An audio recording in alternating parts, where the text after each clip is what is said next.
Many superpowers are just like magic, and some heroes take it a step further. They disappear. Lionheart hasn't been seen since his cameo in 2008's Trinity Volume 1 Issue 24. He's actually only appeared about 19 times in total. His first appearance in 1993 is in Bloody London. For real, he is just a guy, he was a dock worker, and he has no powers or anything like that, unless you count him being super loyal and super brave. These two traits in particular made him the ideal candidate to defend England as part of a government operative. His impressive lineage was a bonus. He is a direct descendant of King Richard I of England, also known as Richard the Lionheart. Modern Lionheart's civilian name is Richard Plant. We know where the Richard and Lionheart came from, but his last name is from the royal house King Richard was in. He's super English. Lionheart's supersuit is a suit of armor with a big blazing energy sword. The armor lets Richard fly and makes him extra strong, but not strong enough to defeat aliens apparently, at least not at first.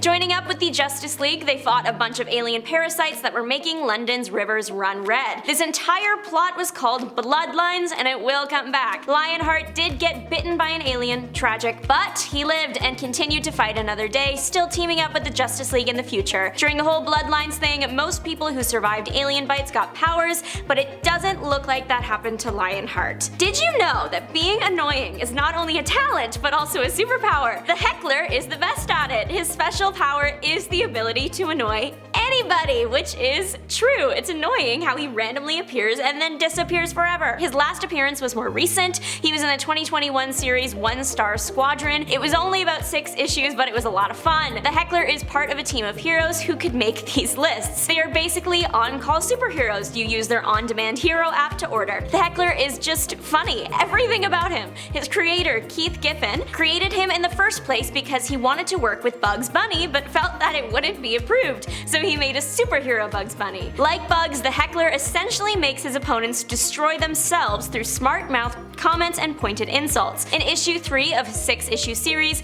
they invented a new zodiac sign for him, Hecklarious. If you were born between Pisces and Aries on a leap year, then you are actually Hecklarious. That means you're bright, mirthful, and mischievous. This isn't important, I just think it's funny and relevant because it's a leap year this year. The Heckler's civilian identity is Stuart Mosley, the awkward owner of Skid Row Diner Eats. The Heckler has been in about 14 or 15 comics. He was supposed to get one more, but the 7th Heckler comic never made it to print. That's all, folks. Argus is the name of a few different DC things, the most popular being a US government agency, but the lesser known Argus is Nick Kovac. The US government knows him as Nick Kelly for all the right reasons though. After his father passed, Nick joined the army as Nick Kelly, proving himself capable. He later joined the FBI. Eventually, he had a run-in with an alien, much like our guy Lionheart, and was bit, but he got superpowers. The powers included the regular stuff like extra strength and speed and reflexes, but he also got enhanced vision and invisibility. In Greek mythology, Argus was a giant with 100 eyes, so it's thought that Nick drew inspo from this when he was choosing his hero name. His enhanced vision is very enhanced. He can see ultraviolet, radio waves, x-ray, infrared, if you're lying, through illusions, and slightly see the future, which is kind of wild. He's teamed up with the Flash to defeat an evil robot. Much to his displeasure, he doesn't like the Flash. Argus has had his fair share of hero trauma. At one point he had his eyes removed, which would be awful for anyone, but if your entire power set is based on your ability to see,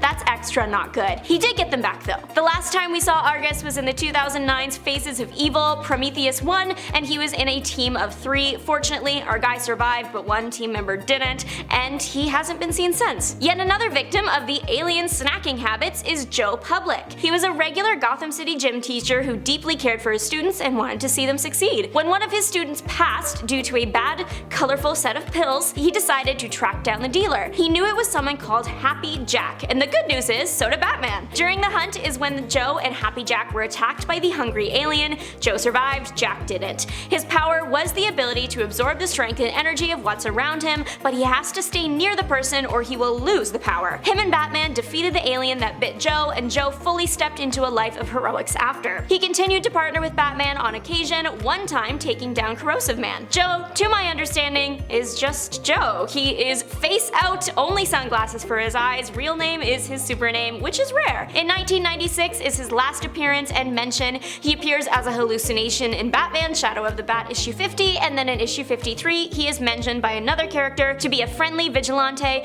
which implies that he is still out on the town fighting crime. Technically, this next guy did disappear because he moved 6 feet under, but he's so funny I could not let him slip under the radar. His name is Defenestrator, from now on Mr. D. He was a member of Super Squad Section 8. He did start as a bit of a bad guy. He went to Arkham Asylum for attacking an officer, but he was reformed and joined the hero team, which is great. We never get the chance to learn his real name because unfortunately Mr. D gets caught in a crossfire and doesn't make it. His first appearance was in Hitman 18 in 1997, and it was only 3 years later, in issue 52, that he was gone forever. Now the reason this man has made this list is because his method of fighting is maybe my favorite I've ever seen. He carries a window around and smashes it on the enemy's head, and I can't figure out if the window is a magic window that regenerates after each hit, or if he smashes it and then has to go get another window from somewhere. I think it's regenerating because in issue 52, in the beginning of the battle, it gets blown up, but the next window he uses looks exactly like the first window, and he wouldn't have had time to get another window the next time he uses a window. A case could also be made for the windows being held in his massive square-looking suit jacket. Either way, this guy is hilarious,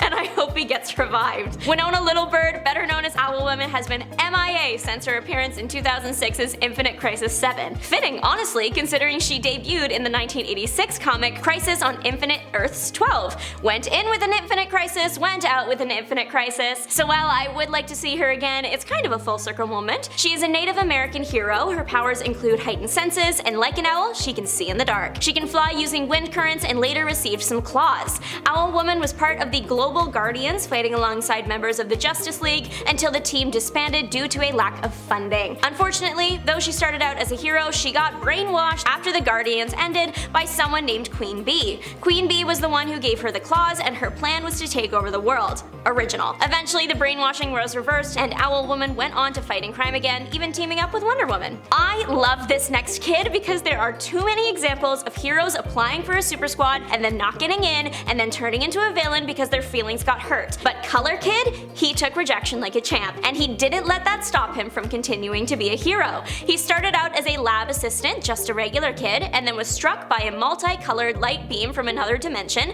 average DC experience. The light beam gave him the power to change the color of any object. Excited by his new abilities, he traveled to Earth to audition for the Legion of Superheroes. Unfortunately, his powers, while cool, don't have much use when it comes to fighting crime, so he was rejected. Joke's on them though, one time his powers came in very useful when he changed a kryptonite cloud from green to blue, changing its chemical nature in the process, which meant it wasn't harmful to Superman anymore. He later developed the ability to camouflage himself and even create a sort of fog around people by changing the color of the air around them. So please give my guy some credit. He was a member of the Legion of Substitute Heroes for a while, which is basically made up of a bunch of people rejected from the first Legion. His last comic appearance was in 1994, and he was featured on the animated TV show Legion of Superheroes, which ended in 2008. Latino hero Bushmaster is all about the reptiles and fighting crime. He's teamed up with the likes of Batman and Robin and been a part of the Global Guardians too. His civilian name is Bernal Rojas. He has no superpowers but is very intelligent. He started out as a world-renowned Venezuelan lizard scientist, so he's always been into reptiles. He brought this into his crime-fighting work by creating reptile-themed gadgets. To list a few, because I think they're neat: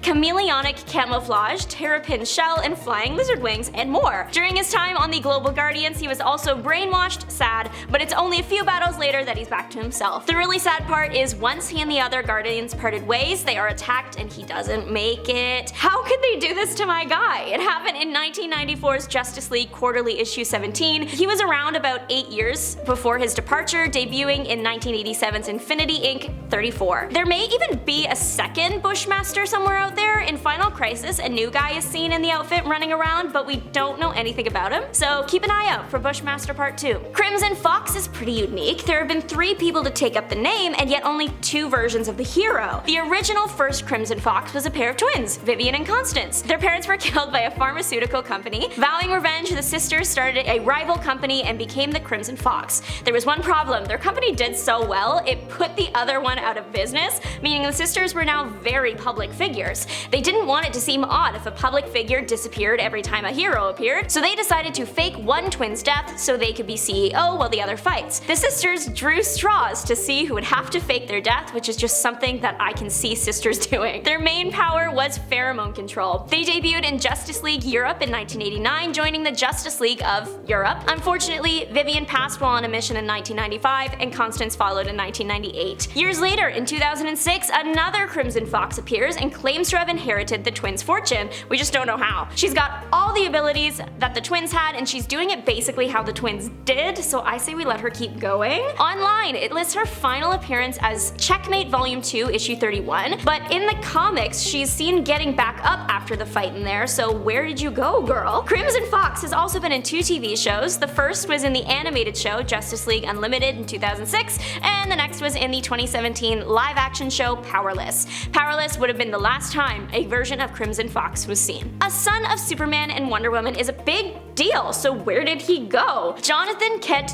II was born to the famous heroes in the reality we know as the Kingdom. He first appeared in 1996 in Kingdom Come 4.